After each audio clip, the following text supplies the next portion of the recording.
बेडकी सीमा तपासणी नाक्यावर टाटा नेक्सॉन कारचा विचित्र अपघात, गाडीतील प्रवासी बचावले। सीमा तपासणी नाक्यावरील दगडी डिवायडर, अपुरी प्रकाश व्यवस्था, ठरती अपघाताला आयतं निमंत्रण। नवापूर बेडकी सीमा तपासणी नाक्याजवळ सुरतकडून महाराष्ट्रात येत असलेली भरधाव नेक्सॉन कार क्रमांक MH19CZ 8789 हिनं अक्षरशः 2 वेळा पलटी खाऊन खोल खड्ड्यात गेली होती। मिळालेल्या माहितीनुसार 21 एप्रिल 2026 रोजी रात्री ठीक 7:30 ते 8:30 दरम्यान सुरत येथून महाराष्ट्रात प्रवेश करत असताना नवापूर सीमा तपासणी नाक्याजवळ भर काळोखात रस्त्याची माहिती नसल्यानं चालकानं गाडी थेट खड्ड्यात घातली होती।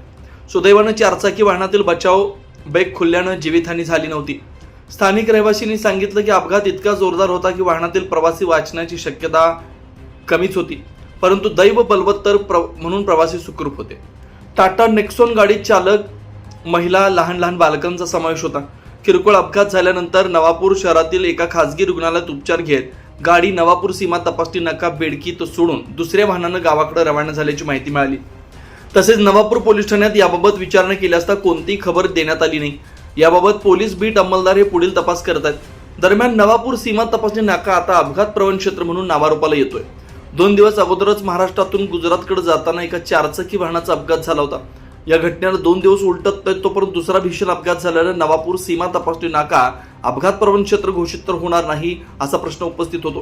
दगडी डिवायडर रस्त्यावर लावून एका प्रकारे अपघाताला आमंत्रण दिलं जात असल्याची भावना वाहनधारकांना होते।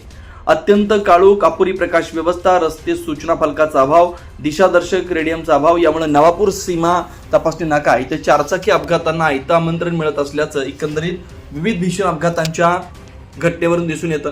याबाबत महाराष्ट्र बॉर्डर अडानी कंपनी यांनी जातीनं लक्ष देऊन अपघात प्रवण क्षेत्राची दुरुस्ती करण्यात आली पाहिजे। दगडी डिवायडर अपघात प्रवण क्षेत्रातून काढणं, दिशादर्शक फलक लावणं, रेडियम लावणे, अपुरी प्रकाश व्यवस्था सुधारणं हे कर्तव्य नवापूर सीमा तपासणी नाका अधिकारी सद्भाव अडानी कंपनी यांचं असून याबाबत लक्ष देत अपघातांना आळा बसेल अशी व्यवस्था करण्यात आली पाहिजे अशी मागणी जोर धरू लागली आहे।